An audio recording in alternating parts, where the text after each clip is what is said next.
Most people believe that the Enclave was just the remnants of the United States government after the bombs dropped in 2077. But it wasn't just that. There's a lot more to the story. Who made up the Enclave? How old is the Enclave? We don't know the exact date that the Enclave was founded, but it could have existed as early as 2063. And we know this thanks to aliens. While the Lone Wanderer is exploring the alien mothership in the Mothership Zeta DLC of Fallout 3, they stumble upon a terminal in a cargo bay called Reed Underwood's terminal. We learn that Reed Underwood was a member of a small organization called Quare Verum, which is Latin for seek the truth. In April of 2063, he and his group got their hands on some technology that he believed would blast the conspiracy wide open. He talks about a facility filled with armed guards and a shadowy organization that works out of that facility. They managed to get their hands on some kind of technology that would be the proof they needed to prove that aliens existed and that this organization exists. But his plans fell apart. The organization he was trying to infiltrated him instead. One of their scientists, Dr. Morley, approached Quare Verum, claiming that he wanted to unveil the conspiracy too. But Dr. Morley was a double agent, and after gaining the confidence of Underwood and Quare Verum, he betrayed them, which led to the deaths of every member. Before his death, Underwood stored the piece of technology that he recovered from the complex inside a safe, which can only be unlocked by Reed Underwood's terminal here on the mothership. And inside, we find a prototype plasma pistol called the Nova Surge. Because we find both the terminal and the weapon aboard an alien ship, we get the impression that plasma technology originated as an alien technology that America was trying to reverse engineer. At this point in 2063, the organization that Quare Verum infiltrated had only gotten plasma technology into a prototype stage. Perhaps the aliens abducted it as a way to retrieve this technology and keep it out of the hands of humans. But we know that America went on to fully develop plasma technology. Winchester Arms came out with a line of plasma casters. Repcon was working on a plasma rifle, which was later refined by Robco, and knowledge of plasma weaponry had gone mainstream to the point where it was gracing the covers of consumer magazines. But those companies were only successful because they stole plasma weapons technology from Poseidon Energy. Which means that if we find a prototype plasma pistol that was being worked on this early in the Fallout timeline, the company likely responsible for researching it was Poseidon Energy. Poseidon Energy was a pre-war conglomerate that had its tendrils in practically every industry imaginable, but it was best known for its success in fossil fuel energy. But it dabbled in other types of energy as well. For example, it ran Helios-1, which was a solar power array in the Mojave Wasteland. Our records on the company that built this place suggest that their dealings were not only in energy, but also in weapons. And the technology they have in this facility is like nothing I've seen. Some of it reminds me of Enclave equipment, but more advanced. There's where we find our first connection between Poseidon Energy and the Enclave. Poseidon Energy was also involved in network communications. They were the creators of PoseidoNet, a pre-war communications network that was the communications backbone connecting the military, government installations, and Poseidon Energy installations across America. We find it being used at Thunder Mountain, the atomic power plant known as Gecko during the events of Fallout 2, and here at Helios-1. But after the bombs dropped, PoseidoNet was used almost exclusively by the Enclave. We learn more when we read the terminals inside Hidden Valley. In one of Scribe Lorenzo's journals, we see that Lorenzo has made the same connection. The Brotherhood of Steel had been using technology and equipment that had been issued to the pre-war military, and yet, by exploring Poseidon Energy, Lorenzo discovered technology that far surpassed anything the pre-war military ever used. He similarly makes a connection to Enclave equipment. Pre-war Poseidon weaponry looks a heck of a lot like Enclave weaponry. Hundreds of years after the bombs dropped, the Enclave is using almost exclusively plasma weaponry. Even shortly after the bombs dropped, the Enclave was almost exclusively using plasma weaponry, as we learn while exploring a military workstation at the White Springs Congressional Bunker. The Enclave, which was operating out of the Congressional Bunker, was issuing plasma cartridges to their field operatives. There's a reason why Modus brags about the technology we can find there. We carry a variety of custom-crafted armaments, available nowhere else in Appalachia. And, given the state of things, perhaps the world. Why was Poseidon Energy, a pre-war conglomerate involved in many different industries, saving all of their best goodies for the Enclave? Or rather, how did the Enclave, after the bombs drop, get almost exclusive access to Poseidon Energy technology? Could it be that Poseidon Energy was working for the Enclave? If not the entire conglomerate, then maybe portions of it. It wouldn't be the first corporation to work with the Enclave. Over 100 years after the bombs drop, the Chosen One learns from President Dick Richardson that the Enclave was running many of Vault-Tec's vault experiments. We had a number of sanctuaries that would enable the glorious American civilization to endure. This facility, the vaults, were part of the Great Plan. Actually, they worked almost exactly the way they were supposed to. You might call it a social experiment on a grand scale. Some had not enough food synthesizers. Others had only men in them. Yet others were designed to open after only 6 months. They each had a unique set of circumstances designed to test the occupants. But before the war, Vault-Tec was an independent company. Sure, it worked with the US government, it worked with the military, but Richardson is talking as if the vault experiments were his. But you know what? Maybe some of them were. We have over 100 vaults spread across America. Enough for each of you to claim several. Play out your own ideas for how to create the perfect conditions for humanity. Whatever you want to do, no one needs to know. And may the best idea win.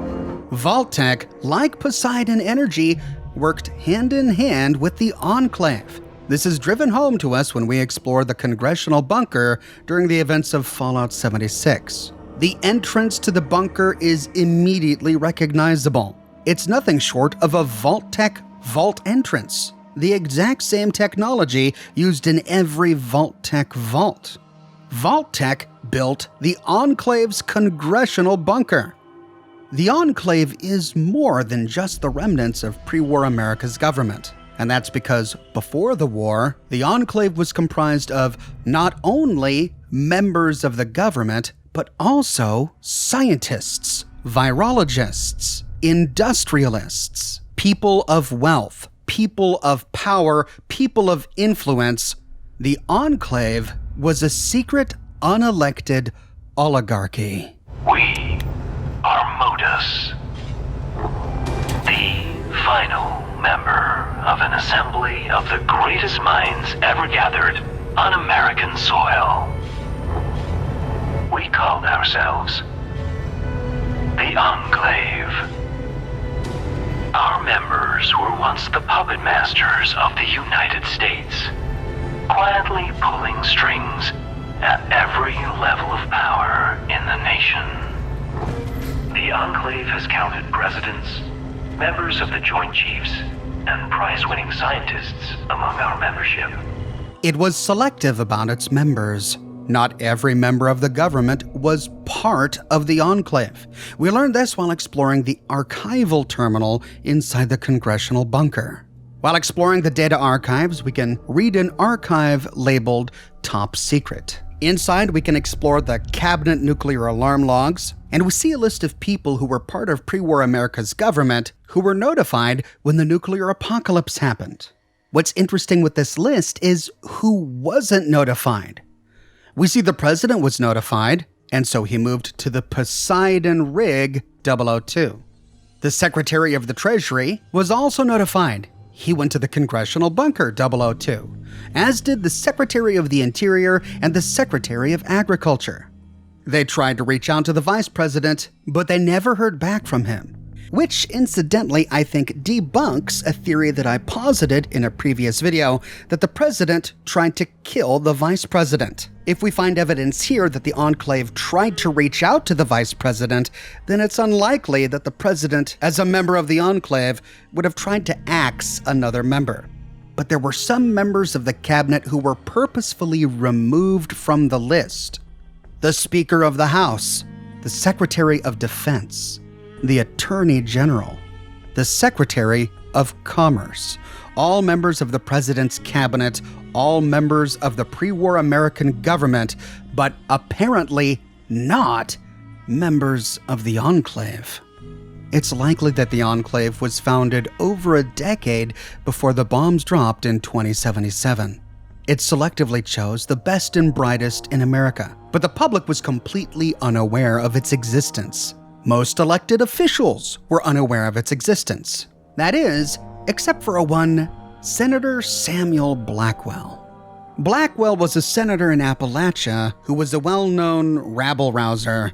He hated corruption, and he called it out whenever he found it. For example, when he discovered that another senator was urging a Senate committee to approve uranium extraction from a local deposit, it was Senator Sam Blackwell who pointed out that the senator in question purchased a large stake in Atomic Mining Services, the company that would likely be extracting that uranium.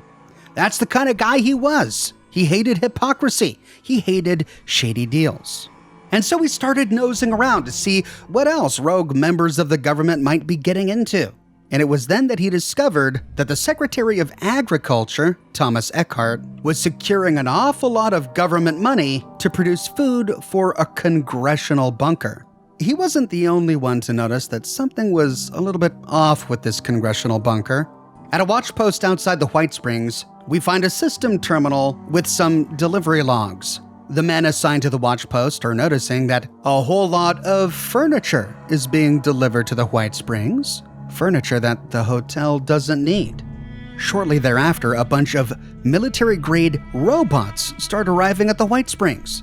20 Protectrons, 5 Sentry bots. They know the hotel doesn't need any of this stuff, but the delivery drivers keep saying that it's none of their business, and they won't let them inspect the deliveries.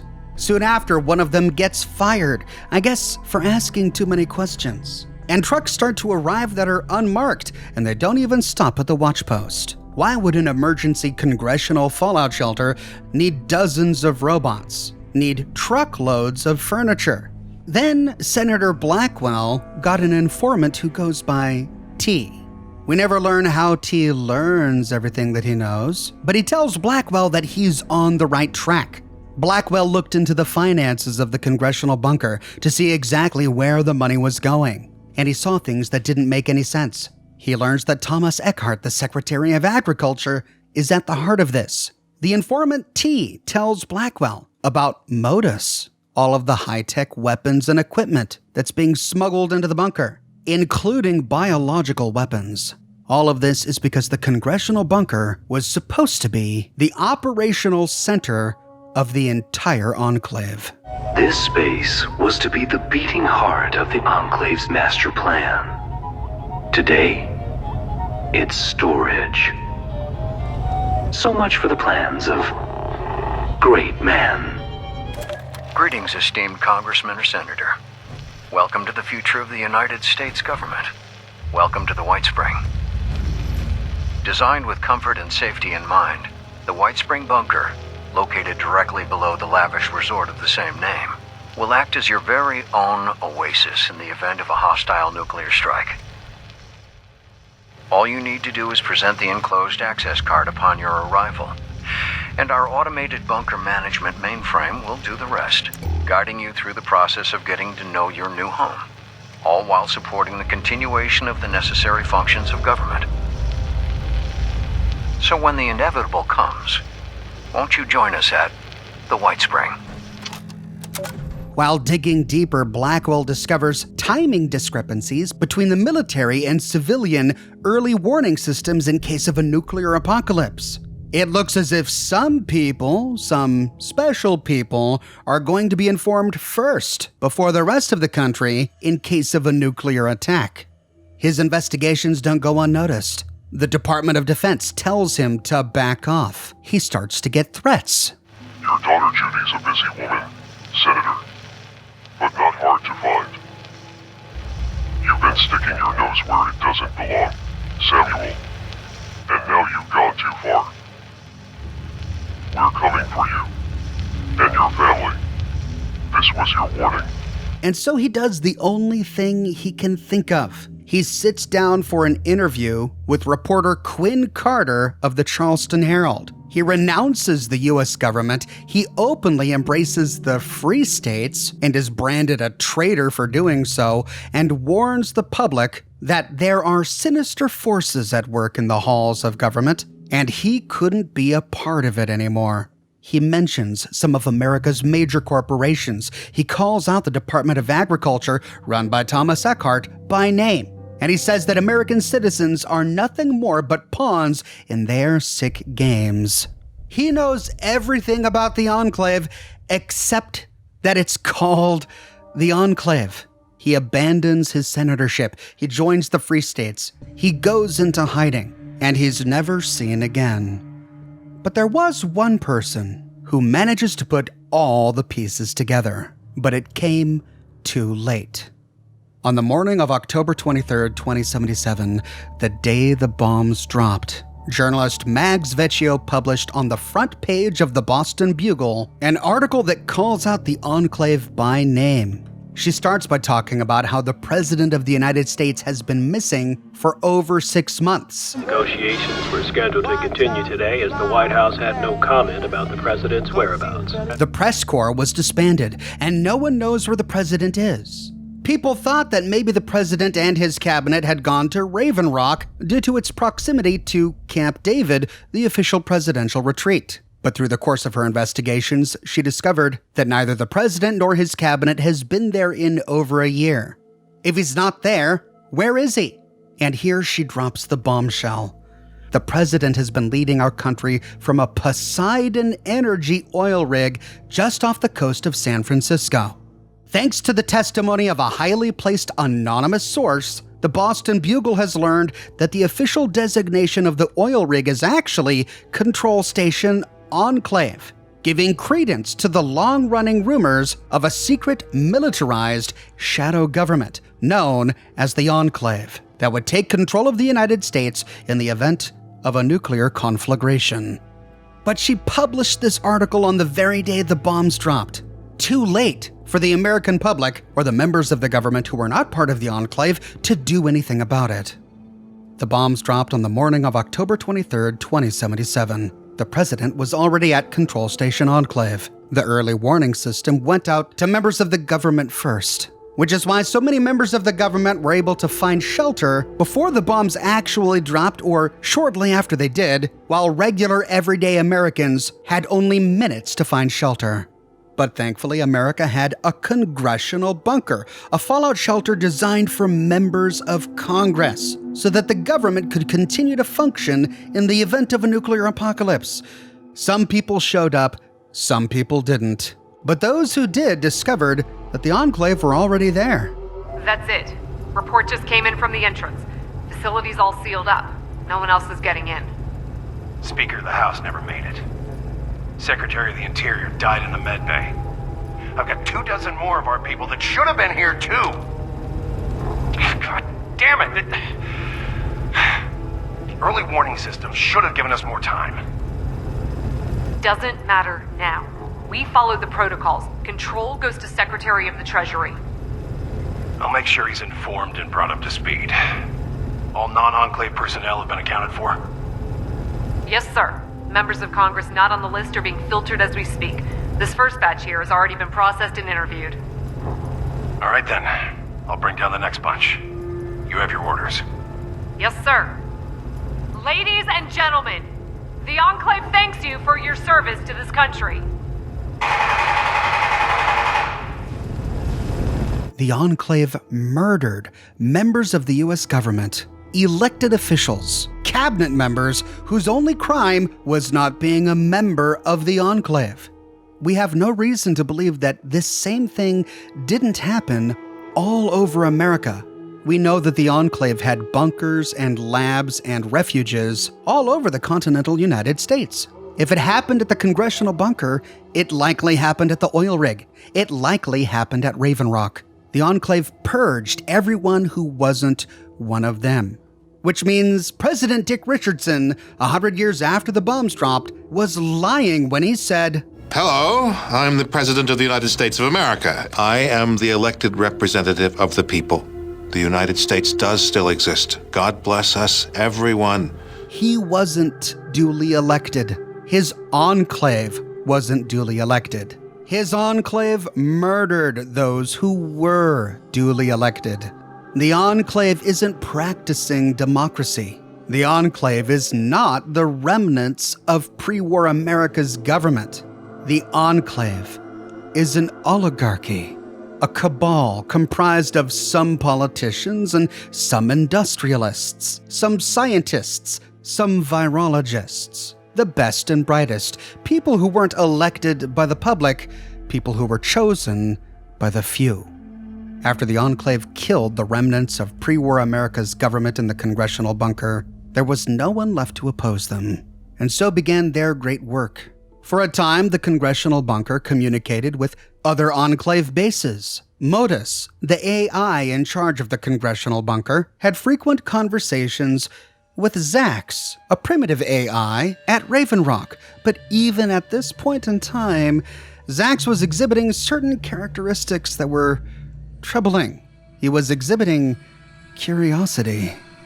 The Congressional Bunker was able to upload schematics for advanced power armor and vertibirds to the oil rig. But at some point, the Congressional Bunker lost connection with both Raven Rock and the Poseidon oil rig. We were once connected to Enclave hubs across the United States from here.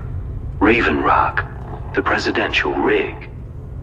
It is likely we will never see those places again. Raven Rock gave us no response.